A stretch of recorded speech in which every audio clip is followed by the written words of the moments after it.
Era véspera de Ano Novo e o restaurante mais exclusivo de Munique estava cheio de convidados elegantes que celebravam a chegada do novo ano. Julia Hoffmann, 42 anos e CEO de uma das maiores empresas de tecnologia da Alemanha, entrou no restaurante com um vestido de seda vermelho e uma bolsa Hermès de 15 mil euros.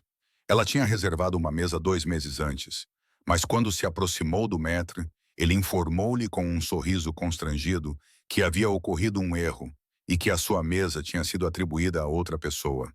Ela olhou para a sala cheia, sentiu os olhares de todos sobre si e sentiu uma onda de vergonha. Ela era uma das mulheres mais poderosas da Alemanha e dirigia um império de 2.000 milhões de euros. Mas naquele momento sentiu-se mais sozinha e pequena do que nunca. Estava prestes a virar as costas e sair com lágrimas ardentes no rosto, quando um homem se levantou no fundo da sala. Ele usava uma camisa de trabalho manchada de óleo e tinha as mãos de um homem que trabalhava com motores. Ao lado dele estava sentada uma menina pequena com um vestido roxo. O homem levantou a mão, acenou para ela e convidou-a a sentar-se à sua mesa. Quando estiver pronto para esta história, escreva nos comentários de onde está a ver este vídeo. Julia Hoffmann nasceu numa família de empresários de Munique que construíram a sua fortuna na indústria têxtil durante o milagre econômico dos anos 60. O seu pai, Robert, era um homem severo que acreditava que o sucesso era a única medida do valor de uma pessoa. A sua mãe, Elizabeth, era uma mulher elegante, mas distante, que se preocupava mais com as aparências sociais do que com o afeto pelos seus filhos. Julia cresceu numa mansão em Grunwald, rodeada de luxo, mas sedenta de carinho e contato humano genuíno. Ela aprendeu cedo que precisava de se destacar em tudo para ganhar a atenção do pai. As melhores notas na escola, licenciatura com distinção na Universidade Ludwig Maximilian, MBA em Harvard. Cada uma dessas conquistas era uma tentativa de se sentir digna de amor, mas o amor nunca chegou. Aos 25 anos, ela entrou como estagiária na empresa da família e recusou qualquer tratamento especial. Aos 30, tornou-se diretora operacional. Quando o seu pai morreu repentinamente de um ataque cardíaco aos 35 anos, ela assumiu a gestão da empresa e transformou a empresa têxtil em declínio num gigante tecnológico que produzia componentes para os maiores fabricantes de automóveis do mundo. Após alguns anos, Julia Hoffmann apareceu na capa da Forbes Alemanha, foi convidada para cimeiras econômicas internacionais e cortejada por políticos e empresários. Mas quando chegava à noite ao seu apartamento de 200 metros quadrados com vista para a Frauenkirche, só era recebida pelo silêncio. Ela tinha tido relacionamentos, claro, com homens atraídos pelo seu poder, dinheiro e prestígio de estar ao seu lado, mas nenhum que olhasse nos seus olhos e visse a mulher por trás da CEO. O seu último namorado, o advogado Marcos, tinha a deixado 3 meses antes. Só mais tarde ela descobriu que ele a atraía com uma mulher mais jovem. No ano anterior, sua mãe havia falecido e, com ela, morreu também a última ilusão de poder ter uma família de verdade. Ela não tinha irmãos, nem filhos, ninguém que a esperasse em casa. Naquela véspera de Ano Novo, Julia se olhou no espelho com seu vestido vermelho e se perguntou o que realmente estava comemorando. Mais um ano repleto de sucessos profissionais que não significavam nada. Ela tinha feito uma reserva no restaurante Tantris, porque não suportava a ideia de ficar sozinha em casa a ver os fogos de artifício na televisão. Mas o destino tinha outros planos para ela naquela noite. Alexander Schmidt tinha 38 anos, mãos calejadas e um coração tão grande quanto o céu de Hamburgo, a cidade onde nasceu e cresceu. Era filho de um trabalhador portuário e de uma faxineira. Não tinha concluído o ensino secundário.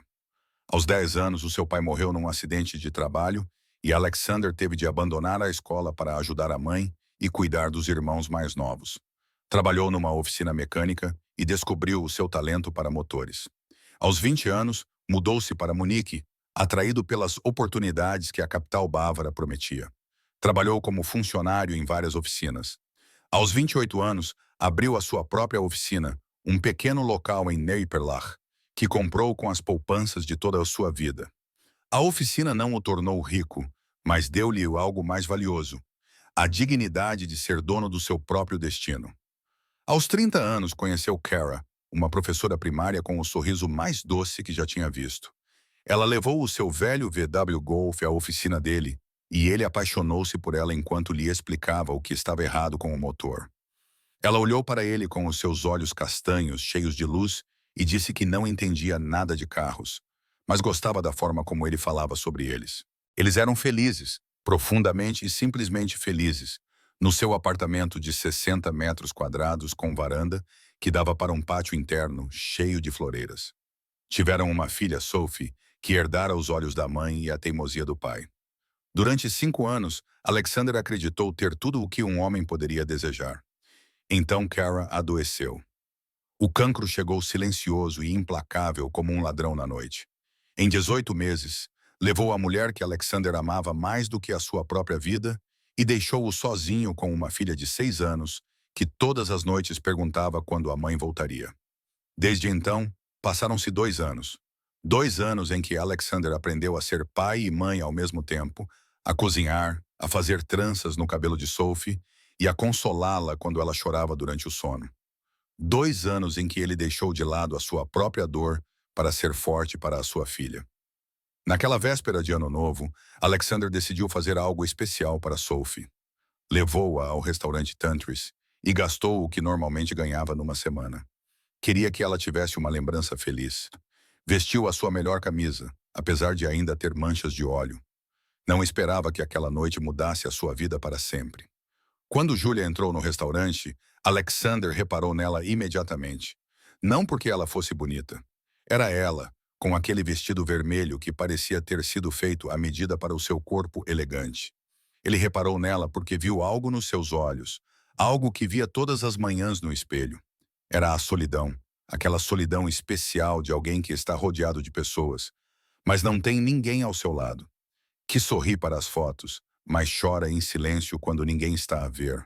Ele viu a cena na recepção do maître, viu o homem de smoking a abanar a cabeça com fingido pesar, viu a mulher de vermelho a ficar paralisada, como se tivesse levado um golpe, e viu a máscara de controlo que ela tentava manter, enquanto o seu mundo desmoronava por algo tão banal como uma mesa num restaurante.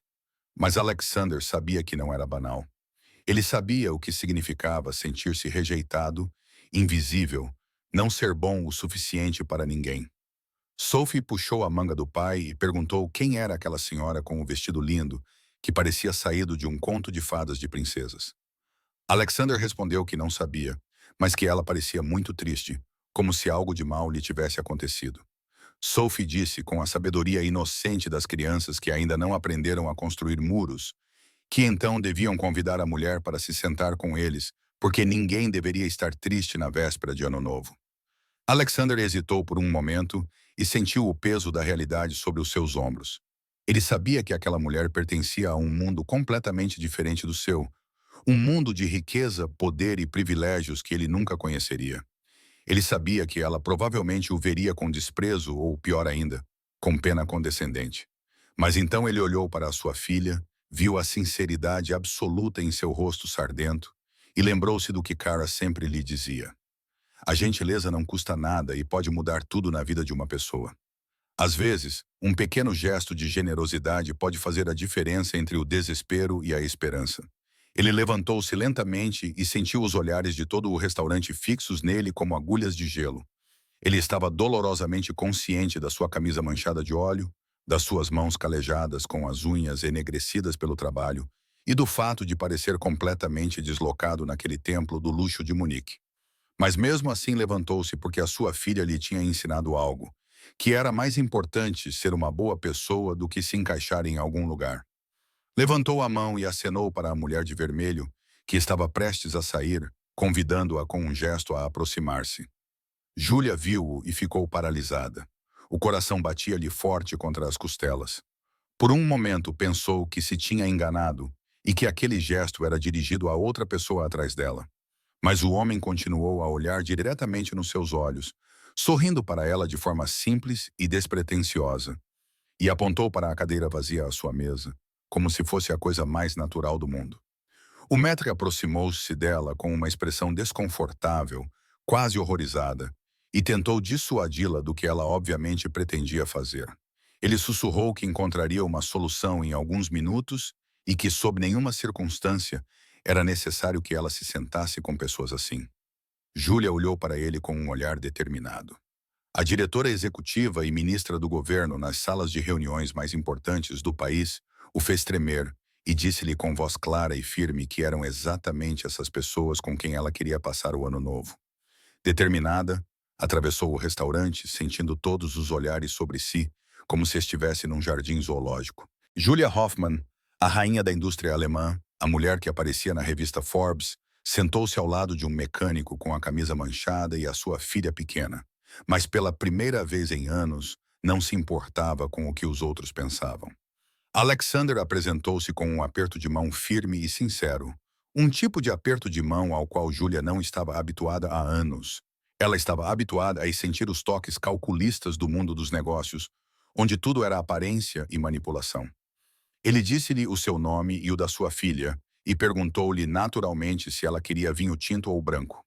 Não perguntou quem ela era. Não perguntou qual era a sua profissão. Não tentou impressioná-la com nada. Simplesmente tratou-a como uma pessoa que precisava de um lugar para se sentar. Foi Sophie quem finalmente quebrou o gelo. Com a franqueza típica das crianças, que ainda não aprenderam a medir as palavras, ela disse que o vestido dela era o mais bonito que já tinha visto, mais bonito até do que os vestidos das princesas da Disney. Com os olhos brilhantes, perguntou se ela era uma princesa de verdade, que tinha vindo de um castelo distante. Júlia sentiu algo derreter dentro dela, algo que estava congelado há muito tempo. Ela tinha esquecido que isso existia sob todas as camadas de armadura profissional que construíra ao longo dos anos. Ela riu, um riso genuíno, que veio de uma profundidade que não visitava há anos. Disse-lhe que não era uma princesa, mas uma mulher que trabalhava demasiado e se tinha esquecido completamente de como se divertir e apreciar as coisas simples da vida. Gostas desta história? Então dá um like e subscreve o canal. Agora vamos continuar com o vídeo. O jantar decorreu de uma forma que Julia nunca poderia ter imaginado nos seus sonhos mais ousados. Alexander contou-lhe sobre a sua oficina em Neuperlach, sobre os carros que reparava com as próprias mãos, sobre os clientes que se tornaram amigos ao longo dos anos porque ele sempre os tratou com honestidade e respeito, e sobre a pequena satisfação de reparar algo que parecia irreparável. Ele contou-lhe sobre Hamburgo e sua infância pobre, mas extremamente feliz, nas ruas de St. Pauli, onde todos se conheciam e as portas estavam sempre abertas. Ele contou sobre o cheiro do porto, que ainda sentia falta, apesar de morar em Munique há quase 2 décadas, e sobre o som das buzinas dos navios, que lhe ensinaram que a felicidade não tem nada a ver com dinheiro. Com uma suavidade na voz que fez Julia chorar, ele falou sobre Cara. Contou-lhe como se conheceram na oficina e como ela o tornou uma pessoa melhor, simplesmente por acreditar nele quando mais ninguém acreditava. Contou-lhe como tentava ser pai e mãe para Sophie ao mesmo tempo, como cada dia era um novo desafio que ele superava sem manual de instruções e como às vezes se sentia completamente inadequado, mas continuava porque a sua filha merecia o melhor que ele podia lhe dar. Sophie mostrou a Julia os desenhos que tinha feito na escola. Eram desenhos cheios de cores vivas, com um sol enorme e uma figura com asas que, segundo ela, era a sua mãe, olhando do céu. Ela contou sobre o seu gato imaginário chamado Príncipe, que a protegia dos monstros debaixo da cama, e perguntou com curiosidade genuína se Julia também tinha um animal de estimação. Julia contou-lhe sobre o cão que tinha quando era criança, um Cocker Spaniel cor de canela chamado Zimt, seu único amigo verdadeiro na sua infância solitária.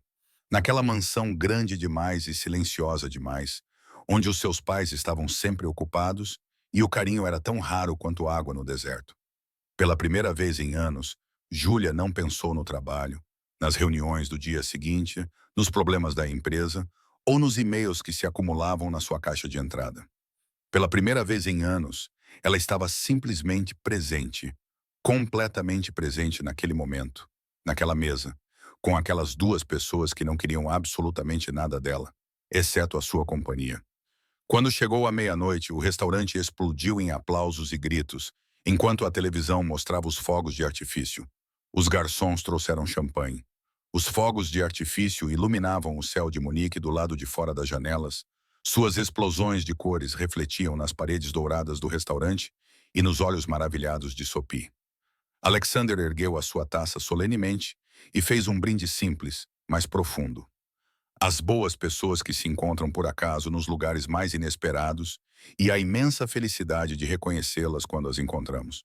Júlia brindou com ele e sentiu que essas palavras simples significavam mais do que todos os discursos pomposos que já tinha ouvido em galas. Sophie adormeceu na sua cadeira antes da meia-noite, cansada, mas feliz. Ela tinha a cabeça encostada no casaco do pai e um sorriso tranquilo nos lábios. Alexander olhou para ela com um amor tão puro e incondicional que o coração de Júlia quase se contraiu de dor. Era exatamente isso que tinha faltado em toda a sua vida. Não o sucesso profissional, não o dinheiro, não o poder, mas o amor. O amor verdadeiro que não exige nada em troca, que é dado livre e incondicionalmente. Eles trocaram números de telefone sob o pretexto de que Júlia queria levar o carro para a oficina de Alexander para uma inspeção. Ambos sabiam que era apenas uma desculpa, mas nenhum dos dois o disse em voz alta. Porque, às vezes, mentiras amigáveis são a forma como as histórias mais bonitas começam. Nas semanas seguintes, Júlia encontrou 1000 desculpas para ver Alexander. Levou o seu Mercedes à oficina para uma inspeção que não era necessária e que qualquer outro mecânico teria reconhecido como desnecessária em 5 minutos. Ela foi buscar Sophie à escola, porque Alexander estava supostamente ocupado com uma reparação de emergência. Convidou os dois para jantar na sua cobertura e, pela primeira vez em anos, cozinhou um prato que a sua avó lhe tinha ensinado quando ela era uma menina e acreditava em contos de fadas. Alexander, por sua vez, lutava contra as dúvidas que o mantinham acordado todas as noites, quando estava sozinho na cama, olhando para o teto. Ele sabia quem era Júlia. Ele pesquisou o nome dela na internet e descobriu o seu enorme império, a sua riqueza e a sua fama, que estava presente em todos os meios de comunicação. Ele se perguntava repetidamente o que uma mulher assim poderia querer de um simples mecânico com as mãos sujas de óleo e uma pequena oficina num bairro operário. Ele se perguntou se estava a enganar a si mesmo e a sua filha com ilusões impossíveis e se acabaria com o coração partido. Mas então ele viu Julia brincando com Sophie no parque, rindo sinceramente das suas piadas simples e realmente interessada na sua vida e nas pequenas coisas do dia a dia. As suas dúvidas se dissiparam como a névoa matinal ao sol. Julia não se comportava como as pessoas ricas que ele conhecia. Elas olhavam para ele de cima quando levavam os seus carros caros à sua oficina e falavam com ele como se ele fosse invisível. Ela olhava nos seus olhos quando conversavam, ouvia-o realmente quando ele contava algo e tratava-o como um igual. O primeiro beijo deles aconteceu num sábado à tarde, na oficina vazia, depois do expediente, quando não havia mais ninguém e o silêncio era interrompido apenas pelo barulho distante do trânsito. Júlia apareceu com a desculpa de ter ouvido ruídos estranhos no motor, que só ela ouvia. Ele mostrou-lhe como trocar o óleo e eles riram como duas crianças, ambos sujos de óleo e com as mãos sujas. Então, eles olharam nos olhos um do outro e o mundo parou, como se nada mais existisse além deles dois naquela pequena sala cheia de ferramentas e peças de automóveis. Alexander beijou-a cuidadosamente, com o mesmo cuidado com que tocava nos motores dos carros, com respeito e atenção. E Júlia sentiu algo que não sentia há muito tempo e quase se tinha esquecido de como era. Sentiu-se vista, desejada e amada, tal como era, e não pelo que possuía ou pela posição que ocupava no mundo dos negócios. Mas nem todos ficaram felizes com a sua relação, a resistência veio de ambos os lados. Os amigos de Julia, se é que se podia chamá-los assim, não aprovaram de todo. Uma mulher na sua posição como um mecânico de Neuperlach era um escândalo, uma loucura, um capricho que arruinaria a sua reputação cuidadosamente construída. Alguns parceiros de negócios da empresa deixaram claro, com desprezo mal disfarçado, que esse relacionamento poderia afetar os negócios. Os investidores não gostariam de ver uma CEO namorando alguém tão abaixo do seu status social. Júlia ouviu em silêncio e então fez algo que nunca tinha feito na vida. Mandou todos para o inferno. Com voz firme, disse que a sua vida privada era da sua conta e de mais ninguém. Quem tivesse problemas com as suas decisões pessoais poderia investir o seu dinheiro noutra empresa. Foi uma libertação, como se tivesse tirado um vestido apertado que usava há anos, sem perceber o quanto isso a impedia de respirar. Alexander enfrentou os seus próprios desafios no seu lado do mundo. Os clientes da oficina, que o conheciam há anos, faziam piadas sobre a sua nova namorada rica e famosa. Alguns ficavam sinceramente felizes por ele e davam-lhe palmadinhas nas costas. Outros ficavam com inveja. Outros estavam com inveja e não escondiam isso. O seu irmão mais novo, que sempre tinha visto Alexander como um herói por ter ajudado a família quando o pai deles morreu, perguntou-lhe se ele tinha a certeza do que estava a fazer e se não tinha medo de ser apenas um passatempo para uma mulher entediada que procurava alguma emoção no seu mundo de vidro e aço.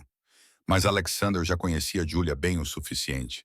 Ele conhecia a mulher por trás da fachada fria, a criança ferida que ainda procurava o amor de um pai que não estava mais lá. Ele sabia que ela não estava a brincar com ele, que o que havia entre eles era real e verdadeiro. E ele sabia que o amor verdadeiro exigia coragem, a coragem de arriscar tudo por alguém que valesse a pena. Um ano depois daquela noite de Ano Novo, Julia e Alexander não se casaram numa catedral com 1000 convidados e um vestido de 100.000 euros. Casaram-se no pátio da oficina de Alexander, que Sophie decorou com flores e luzes. Julia usava um vestido branco simples. Alexander usava um fato que tinha comprado para a ocasião. O primeiro fato elegante da sua vida. Sophie era a dama de honra. Ela estava tão orgulhosa e feliz que parecia brilhar mais do que todas as luzes ao seu redor. Estavam presentes apenas as pessoas que realmente importavam. A mãe de Alexander, que tinha vindo de Hamburgo, alguns velhos e verdadeiros amigos de Julia e os clientes fiéis da oficina. Não havia jornalistas nem câmaras, e Julia nunca tinha sido tão feliz. Durante a festa, Alexander fez um discurso que ninguém jamais esqueceria. Ele contou sobre aquela véspera de Ano Novo, quando viu uma mulher linda, com os olhos mais tristes que já tinha visto. Contou como a sua filha lhe disse para convidá-la, pois ninguém deveria ficar triste na véspera de Ano Novo. Ele disse que o que começou como um gesto de gentileza se transformou no maior presente da sua vida. Julia chorou e não se importou que a sua maquilhagem estivesse estragada. Ela chorou porque finalmente encontrou o que procurava a vida toda. Um homem bom e honesto que a amava pelo que ela era. Um homem bom, um homem honesto, um homem que a amava pelo que ela era. Hoje, 3 anos após aquele casamento, a vida de Julia está irreconhecível. Ela abandonou a gestão diária da empresa. Fundou uma fundação que ajuda jovens de origens humildes a aprender uma profissão. Inspirada pela história de Alexander. Alexander continua a gerir a sua oficina. Não quis expandir-se demasiado. Julia ajuda-o às vezes e passa-lhe as ferramentas. Ela agora é muito boa a trocar pneus. Sophie tem agora 2 anos e tem uma irmãzinha de 2 anos chamada Cara, que recebeu o nome da mãe, que já não está mais presente. Quando perguntam a Sophie sobre a sua família, ela conta orgulhosamente que o pai repara carros e que a mãe Julia era uma princesa triste. Mas então ela o encontrou e agora é a princesa mais feliz do mundo. Todo ano, na véspera de Ano Novo, a família volta ao restaurante Tantris.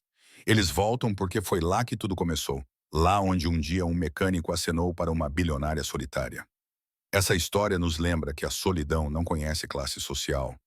Julia tinha tudo o que o dinheiro podia comprar. E, no entanto, faltava-lhe a única coisa que realmente importa. Alguém que a visse como ela era. Alexander não possuía riqueza, mas tinha um coração generoso e a coragem de agir de acordo com os seus princípios. Assim, a história ensina-nos que a sabedoria muitas vezes vem dos mais pequenos. Foi ela quem disse que ninguém deveria estar triste na véspera de Ano Novo. Ela convenceu o pai a fazer esse gesto que mudou 3 vidas.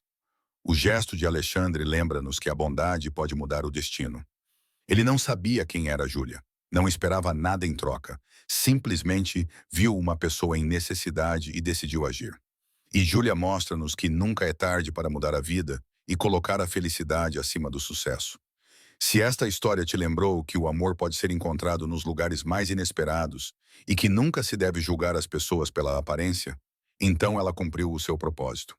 Obrigado por teres viajado comigo até ao fim desta história. M.